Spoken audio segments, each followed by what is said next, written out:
A young boy who is one of the 6.7 million starving Haitians says, "I hate when I tell them no pickles." And they still give me pickles.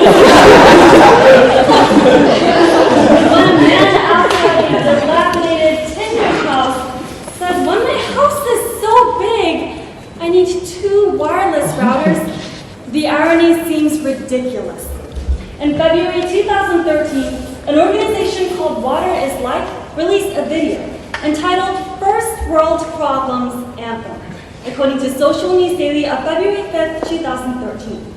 In this video, impoverished residents in Haiti recite the post shared by tweeters under the hashtag First World Problems. A hashtag is originally an organizational tool on Twitter, which has evolved into an odd description method in social media. Hashtagging is when someone uses a # before a keyword or phrase relevant to the topic of their posts. Some examples being hashtag selfie Sunday in a post about their narcissistic evening. Or hashtag food porn to describe their apparently luscious meals. Likewise, hashtag First World Problems is used in posts to describe a very minor complaint, one that arises due to the complications of a first world convenience, like Wi-Fi, Starbucks, or Wi-Fi at Starbucks. So hashtag First World Problems are not problems. And when tweeters of the first world share these posts, they understand that their problems are not problems at all. Yet The Guardian of October 9, 2013 explains that there are up to 5 tweets per second under this hashtag. It's like tweeters are saying, hashtag yes, I know I'm a spoiled little brat for saying this. Hashtag, but I'll say it anyway. Which begs the research question. Is stating posts under the hashtag First World Problems phenomenon an effective tool to prove one's awareness of their privilege?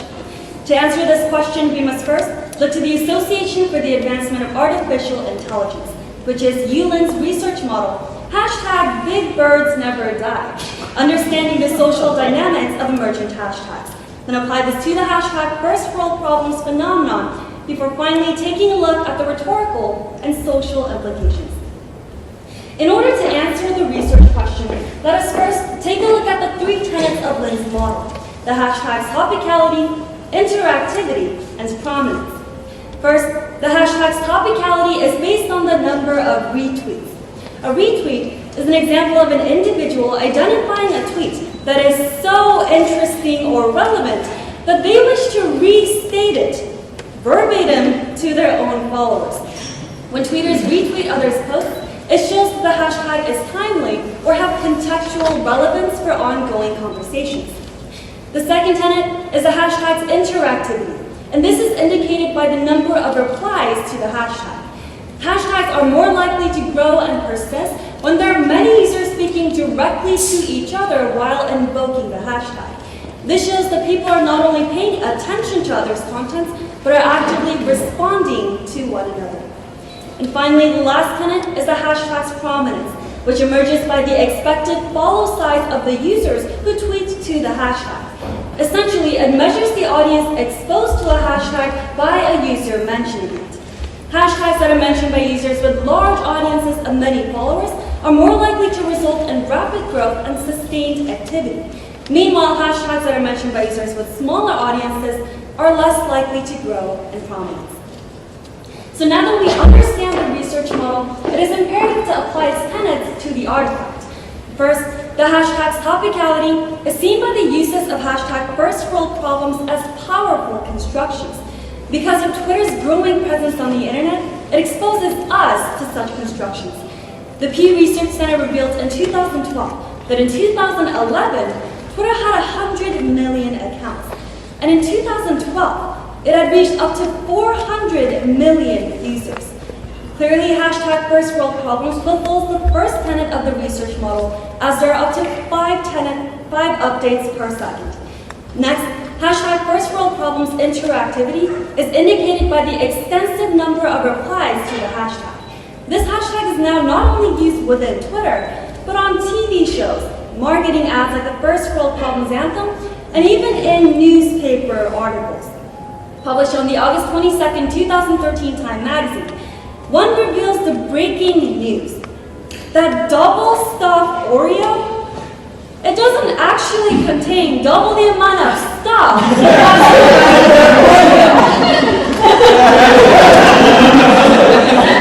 And indeed, below it as a thread of online viewers lamenting with the phrase, hashtag first world problems. And finally, the prominence of hashtag first world problems, as seen by its expected follow size, fulfills the last tenet. With the growing prominence of its very origin, the growth of hashtag first world problems is easily foreseen. Even this hashtag's presence in this hashtag speech as a hashtag topic of focus indicates its hashtag prominence. If it seems hashtag annoying, hashtag overused, hashtag get out of my life every time I say hashtag, then this exemplifies the effect of the prominence of the first world problems phenomenon. So now that we understand the research model and the application to the artifact, let's now take a look at some rhetorical and social implications. Because despite its rather silly nature, this hashtag is heavily impactful. First, on the rhetorical level, hashtag first world problems grossly oversimplifies the experience of living in a developing country. It has effectively reduced the experiences of the other into a caricature of poverty. Yes, we are aware of our own privileges, or at least aware that we should be aware. But before we pat ourselves on the back for this recognition, we need to ask if living in America gives us the exclusive claim over wireless internet frustration, on tap water, and on phone chargers. Just because hashtag first world problems has topicality, interactivity, and prominence, it does not articulate the need to change the behavior or the attitude. As stated on The Atlantic on November 21st, 2013, the real first world problem is our inability to see that others are as wholly complex and as keen on technology and pleasure as we are. Hashtag first world problems also has important social implications. It has the potential to harness the powerful force of the cybersphere. And this force, along with its interactivity and prominence, can create an interface between people of different geographic and socioeconomic situations. This means that it can give us a multifaceted understanding of the developing world and facilitate conversations so that there is potential for meaningful dialogue about inequality based on mutual comprehension and humanity, just like this speech. We don't see posts like, I have a chronically ill child and no health insurance under the hashtag first world problems, but these situations exist in both first and third world countries. In this way, first and third world experiences are not incomprehensibly alien to each other. Actually, they are more similar than we realize.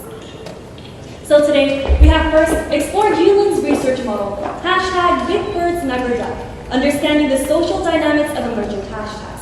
Then apply this to the hashtag First World Problems phenomenon before finally taking a look at the rhetorical and social implications. The answer to the question, is stating posts under the hashtag First World Problems phenomenon an effective tool to prove one's awareness of their privilege? Is a definitive hashtag yes. But the people of the third world are not immune to hashtag First World Problems. Though they don't live luxurious lives, we need to see them past the poverty caricature stereotype. Because connectivity issues on your iPhones, how to sync the iPad, and what brand of noodles to buy can also be third world problems. By looking past the caricature of poverty, this leads to a better understanding of ourselves and people of the third world.